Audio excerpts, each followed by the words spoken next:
Trainer Kelly. Maybe Kelly's coming out. No, she's doing something. Alright, there she is. Alright, Oh, the guys, sun got right in my eye. Gabby a big wave, and maybe she'll wave back at you. Now, guys, Gabby is a California sea lion, okay? And I was telling you last night, we got these sea lions, not from the Gulf of Mexico, because we don't have any, right? We got these guys over in California, hence the name, and we got them just about 2 years ago now. There was a large stranding that went on over in California with sea lion pups. We're not really sure why it happened. There's lots of different speculation out there, but whatever the reason, we were lucky to acquire 4 of those sea lions. Okay? He looks like a dog. Aww. Now, do you think Gabby looks a little bit like an animal you might have at home? Yeah, a dog. A dog, right? She does look kind of like a dog with flippers. And they're actually known as sea lions in the, Jesus. They're actually known as sea dogs in the sea lion profession. All right. I'm hanging this up. They're actually known as sea dogs in the training profession. And there are some reasons for that. One of those are those whiskers on her face, guys. So a fancy word for whiskers is vibrissae. So you can get a good look at those. And she uses those vibrissae to detect small pressure changes in the water when she's hunting for fish, or maybe she's trying to avoid a predator like maybe a shark. So that allows her to almost have a sixth sense and able to escape things or catch things.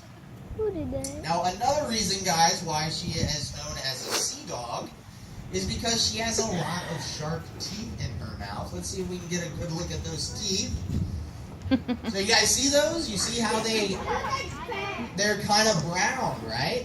So normally with us, those brown teeth would be a bad thing, right? Well, that is a normal thing for sea lions. They actually have a gland on the inside of their mouth that secretes an oily-like substance that coats their teeth and protects them from the salt water. Okay? Now, guys, one of Gabby's really big pet peeves are when guests refer to her as a seal, because Gabby is definitely not a seal, guys. She's a sea lion. So I'm going to go over some of the reasons why she's not a seal, okay? Some of the differences between sea lions and seals. So one of those differences are on the side of her head there. You see those little tiny things that kind of look like Tootsie Rolls? Those are external ear flaps. And sea lions do have external ear flaps, and seals do not. They have a hole on the side of their head. They do have internal ears, but not external ears. So that's the first difference. Now the second difference, notice how long Gabby's neck is. It's very long, flexible. As a matter of fact, it's so flexible that Gabby can touch her forehead all the way to her back. Check it out. Wow. Yeah, it looks kind of uncomfortable, right? But they're actually found sleeping like that. So it must be comfortable if they're able to sleep. So sea lions, they have those long, flexible necks, and seals simply do not. They have short, stubby necks. Now also, guys, if you notice her front flippers, they are large and wing-like. And she will use those front flippers to power herself through the water, and she will steer with her rear flippers. And it's exactly the opposite for seals. Seals will use their rear flippers to swim with, and they will steer with their front flippers. They're not long and powerful like sea lions are. Now, if you notice how well Gabby gets around on land, you guys see that? Yeah. They can actually move about 17 miles an hour when they're on the land, which is really impressive for an animal with flippers, if you think about it. And the reason why she moves so well on the land and in the water is because she has a rotating hip bone, okay? So those rear flippers, she's able to tuck them underneath her and walk on them, which is something that seals cannot do. They do not have that rotating hip bone, so they're not able to move very fast on land at all.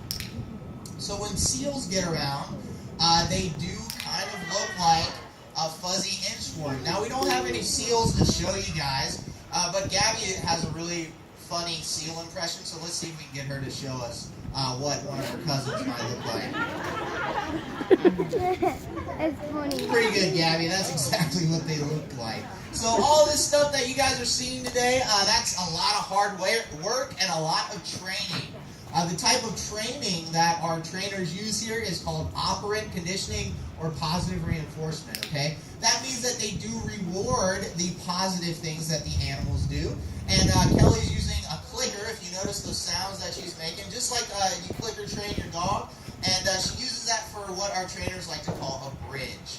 And the reason it's called that is because it bridges a gap in time between a correct behavior and a reward. So guys, it's positive reinforcement, but we also do incorporate punishment into that.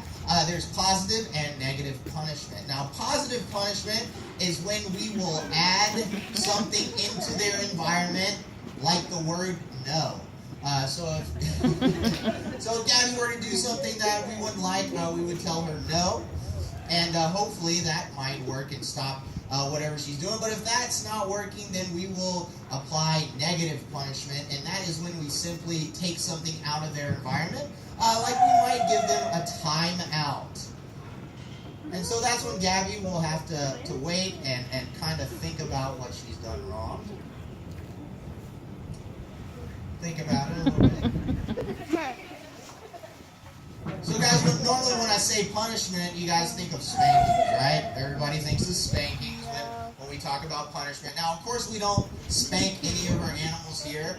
Our trainers are really, really good, though. They've actually trained the sea lions to spank themselves, guys.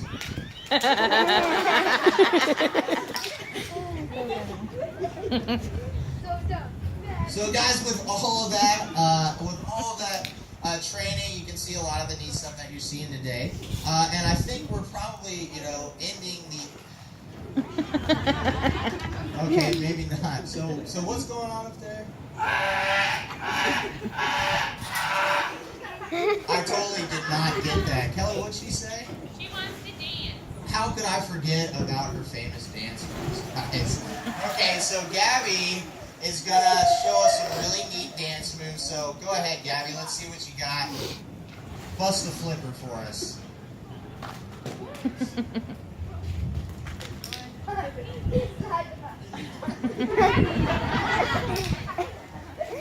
Get it to do that.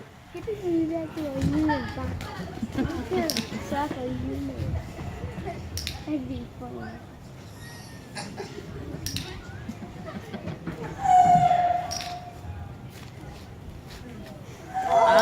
Break dancing. All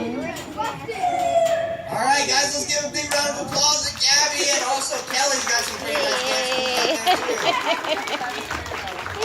It's so cute. All right, guys, so Gabby and Kelly might stay out here, do a few more things, or sea lions, they're pretty fast too. They could probably swim close to the same, probably about 25 to 30. That would be funny if it. Yeah, That would be not funny as if high as the the sea boat. lion pushed her in the water. But yes, they can't jump out of the water. Yeah, question. How do they eat fish? With their mouths, dude. Yeah, these guys will chew their food. Maybe, sometimes. Oh, Yes. oh. Yes, you. Did you train one to catch his pet? I suppose you could train one to be kept as a pet, but that's probably not a really good idea because they do bite. And if you saw that skull in the museum, they got a lot of really sharp teeth, right? Actually, their skull's pretty comparable to an African lion skull, if that gives you any idea of how hard they can bite. So you don't want to have one for a pet. Yeah. How long does it take in general? Well, again, that's a really tricky question because it depends on the